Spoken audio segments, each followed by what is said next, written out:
Welcome back to my channel ಅಮ್ಮನ ಅಡುಗೆ ಮನೆ. ಅಮ್ಮನ ಅಡುಗೆ ಮನೆಗೆ ನಿಮಗೆಲ್ಲರಿಗೂ ಪ್ರೀತಿಯ ಸ್ವಾಗತ. ನಾನು ನಿಮ್ಮ ಅನುಷಾ ಮಹೇಶ್. ಎಲ್ಲರೂ ಹೇಗಿದ್ದೀರಾ? ಐ ಹೋಪ್ ಎಲ್ಲ ಚೆನ್ನಾಗಿದ್ದೀರಾ ಅಂತ ಅನ್ಕೋತೀನಿ. ನಾನು ಕೂಡ ಚೆನ್ನಾಗಿದ್ದೀನಿ. ಇವತ್ತಿನ ರೆಸಿಪಿ ತಡ ಮಾಡದೇ ಶುರು ಮಾಡೋಣ. ಏನು ಅಂತಂದರೆ ಗೋಡಂಬಿ ಮಸಾಲಾ ಗ್ರೇವಿ. ಇದನ್ನ ಯಾವ ರೀತಿ ಮಾಡ್ಬೋದು, ಇದಕ್ಕೆ ಬೇಕಾಗಿರುವ ಸಾಮಗ್ರಿಗಳು ಏನೇನು ಅಂತ ನೋಟ್ ಮಾಡ್ಕೊಳ್ಳೋಣ ಬನ್ನಿ. ಇದಕ್ಕೆ ನಾನು 3 ಲವಂಗನ ತಗೊಂಡಿದ್ದೀನಿ, ಸ್ವಲ್ಪ ಚಕ್ಕೆನ ತೊಗೊಂಡಿದ್ದೀನಿ, 1 ಸ್ಪೂನ್ ಗಸಗಸೆನ ತೊಗೊಂಡಿದ್ದೀನಿ, ಒಂದು 10 ರಿಂದ 12 ಬಿಳಿ ಮೆಣಸು ಮತ್ತು 4 ರಿಂದ 5 ಕಪ್ಪು ಮೆಣಸು, 2 ಸ್ಪೂನ್ ಬಿಳಿ ಎಳ್ಳು, ಒಂದು 9 ಗೋಡಂಬಿನ ತೊಗೊಂಡಿದ್ದೀನಿ. ನಂತರ 2 ಹಸಿಮೆಣಸಿನ್ಕಾಯಿ, ಸ್ವಲ್ಪ ತೆಂಗಿನಕಾಯಿ, ಧನಿಯಾ ಸೊಪ್ಪು, ಮೆಂತ್ಯ ಸೊಪ್ಪು, ಒಂದು ಈರುಳ್ಳಿ. ನಂತರ ನಾನು ಒಂದು ಬಾಣಲೆಯಲ್ಲಿ ಎಣ್ಣೆನ ಬಿಸಿ ಮಾಡೋದಕ್ಕೆ ಇಟ್ಕೊಂಡಿದ್ದೀನಿ. 1 ಸ್ಪೂನ್ ಎಣ್ಣೆನ ಹಾಕ್ಕೊಂಡು ಎಣ್ಣೆ ಕಾದ ನಂತರ 1 ಚಿಟಿಕೆ ಹಿಂಗು,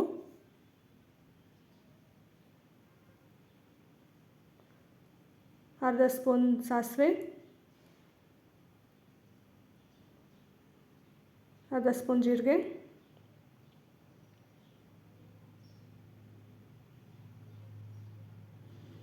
ಜೀರಿಗೆ ಮತ್ತು ಸಾಸಿವೆ ಚಿಟಪಟ ಅಂತ ಅನ್ನಬೇಕು. ನಂತರ ಚಕ್ಕೆ ಮತ್ತು ಲವಂಗನ ಆ್ಯಡ್ ಮಾಡ್ಕೊಂಡಿದ್ದೀನಿ. ತಗೊಂಡಿರುವಂತಹ ಗೋಡಂಬಿನ ಇದ್ರೊಳಗಡೆ ಹಾಕ್ಕೊಂಡು ಚೆನ್ನಾಗಿ ಹುರ್ಕೋಬೇಕು. ಗೋಡಂಬಿ ಬಣ್ಣ ಚೇಂಜ್ ಆಗಬೇಕು, ಅಲ್ಲಿವರೆಗೂ ನಾವು ಇದನ್ನ ಎಣ್ಣೆ ಜೊತೆಲಿ ಹುರ್ಕೋಬೇಕು. ಲೋ ಫ್ಲೇಮಲ್ಲಿ ಇಟ್ಕೊಂಡು ಹುರ್ಕೊಳ್ಳಿ, ಇಲ್ಲಾಂದರೆ ಎಲ್ಲ ಸೀದೋಗಿಬಿಡುತ್ತೆ. ಹುರ್ಕೊಂಡ ನಂತರ ಸ್ಟವನ್ನು ಆಫ್ ಮಾಡಿಬಿಟ್ಟು ಗಸಗಸೆ ಮತ್ತು ಮೆಣಸನ್ನು ಹಾಕೋತಾ ಇದ್ದೀನಿ. ಸ್ಟವನ್ನು ಆಫ್ ಮಾಡ್ದೇ ಹಾಕ್ಕೊಂಡ್ರೆ ಗಸಗಸೆ ಎಲ್ಲ ಚಿಟಪಟ ಅಂತ ಎಲ್ಲ ಕಡೆ ಆರಿಬಿಡುತ್ತೆ. ಅದಕ್ಕೆ ಗ್ಯಾಸನ್ನು ಆಫ್ ಮಾಡಿಕೊಂಡು ನಾನು ಗಸಗಸೆ, ಎಳ್ಳು ಮತ್ತು ಮೆಣಸನ್ನು ಆ್ಯಡ್ ಮಾಡ್ಕೊಂಡಿದ್ದೀನಿ. ಇಷ್ಟನ್ನು ಆ್ಯಡ್ ಮಾಡಿಕೊಂಡು ಕ್ಲೋಸ್ ಮಾಡಿಬಿಡೋಣ, ಇಲ್ಲಾಂದರೆ ಎಲ್ಲ ಕಡೆ ಆರಿಬಿಡುತ್ತೆ. ನೋಡಿ, ಇದು ಕೂಡ ಎಲ್ಲ ಯಾವ ರೀತಿ ಫ್ರೈ ಆಗಿದೆ ಅಂತ ಹೇಳ್ಬಿಟ್ಟು ಲೋ ಫ್ಲೇಮಲ್ಲೇ ಇಟ್ಕೊಂಡು ಮಾಡ್ಕೋಬೇಕು, ಇಲ್ಲಾಂದರೆ ಎಲ್ಲ ಸೀದೋಗಿಬಿಡುತ್ತೆ. ನಂತರ ಕಟ್ ಮಾಡಿ ಇಟ್ಕೊಂಡಿರುವಂಥ 2 ಹಸಿಮೆಣಸಿನ್ಕಾಯಿ, 1 ಈರುಳ್ಳಿ,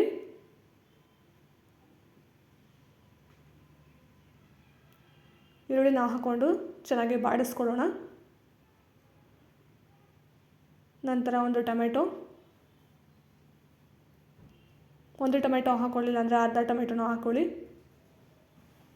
ಜಾಸ್ತಿ ಹಾಕೋಕೆ ಹೋಗಬೇಡಿ, ಯಾಕೆಂದರೆ ಹುಳಿ ಫ್ಲೇವರ್ ಬಂದುಬಿಡುತ್ತೆ.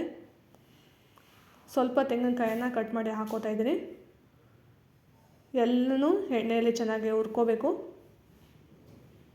ಕಂದು ಬಣ್ಣ ಬರೋವಾಗೆ ಹುರ್ಕೊಳ್ಳೋ ಅವಶ್ಯಕತೆ ಇಲ್ಲ, ಸ್ವಲ್ಪ ಬಾಡಿಸ್ಕೊಂಡ್ರೆ ಸಾಕಾಗುತ್ತೆ.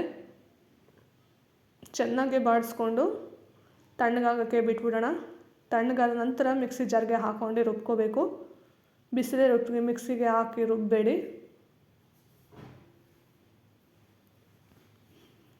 ನಂತರ ಕೊತ್ತಂಬರಿ ಸೊಪ್ಪನ್ನು ಆ್ಯಡ್ ಮಾಡ್ಕೊತಾ ಇದ್ದೀನಿ. ಇಷ್ಟನ್ನು ಹಾಕಿ ರುಬ್ಕೊಳ್ಳೋಣ. ನೋಡಿ ಮಸಾಲೆ ಯಾವ ರೀತಿ ರೆಡಿಯಾಗಿದೆ ಅಂತ ಹೇಳ್ಬಿಟ್ಟು. ನಂತರ ಒಂದು ಪಾತ್ರೆನ ಒಲೆ ಮೇಲೆ ಇಟ್ಟು 2 ಸ್ಪೂನ್ ಎಣ್ಣೆನ ಹಾಕೋತಾ ಇದ್ದೀನಿ. ಎಣ್ಣೆ ಕಾದ ನಂತರ 1 ಚಿಟಿಕೆ ಹಿಂಗು,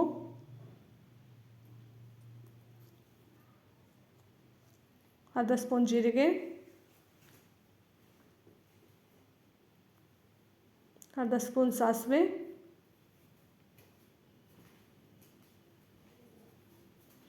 ಇಷ್ಟನ್ನು ಹಾಕ್ಕೊಂಡು ರುಬ್ಬಿಟ್ಕೊಂಡಿರುವಂತಹ ಮಸಾಲೆನ ಎಣ್ಣೆ ಜೊತೆ ಹಾಕ್ಕೊಳ್ಳೋಣ.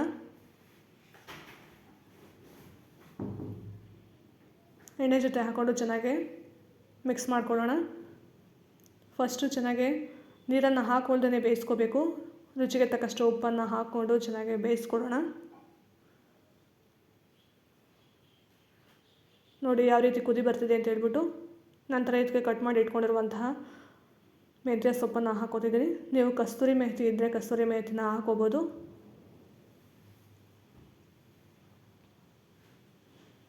ಈ ರೀತಿ ಮೆಂತ್ಯ ಸೊಪ್ಪನ್ನು ಹಾಕ್ಕೊಂಡು 2 ರಿಂದ 3 ನಿಮಿಷ ಬೇಯಿಸ್ಕೊಂಡು ನಂತರ ನೀರನ್ನು ಆ್ಯಡ್ ಮಾಡ್ಕೋಬೇಕು.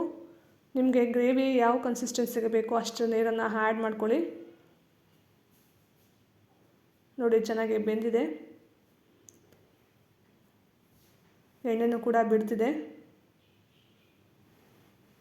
ನೀವು ಇದನ್ನು ಸ್ವಲ್ಪ ಹೊತ್ತು ಬಿಟ್ಬಿಟ್ರೆ ಮತ್ತೆ ಜಾಸ್ತಿ ಗಟ್ಟಿಯಾಗಿಬಿಡುತ್ತೆ. ಅದಕ್ಕೆ ಸ್ವಲ್ಪ ನೀರನ್ನು ಆ್ಯಡ್ ಮಾಡಿಕೊಂಡು ನಿಮ್ಗೆ ಎಷ್ಟು ತೆಳ್ಳಗೆ ಬೇಕೋ ಅಷ್ಟಕ್ಕೆ ಬೇಯಿಸ್ಕೋಬೇಕು. ಫೈನಲಿ ಗೋಡಂಬಿ ಮಸಾಲ ಕರಿ ರೆಡಿಯಾಗಿದೆ. ಇದನ್ನು ನಾವು ರೈಸ್ ಬಾತ್ ಜೊತೆಲಿ, ಬಿರಿಯಾನಿ ಜೊತೆಲಿ, ಚಪಾತಿ ಜೊತೆಲಿ ಯಾವುದ್ರ ಜೊತೆಲಿ ಬೇಕಾದರೂ ತಿನ್ಬೋದು.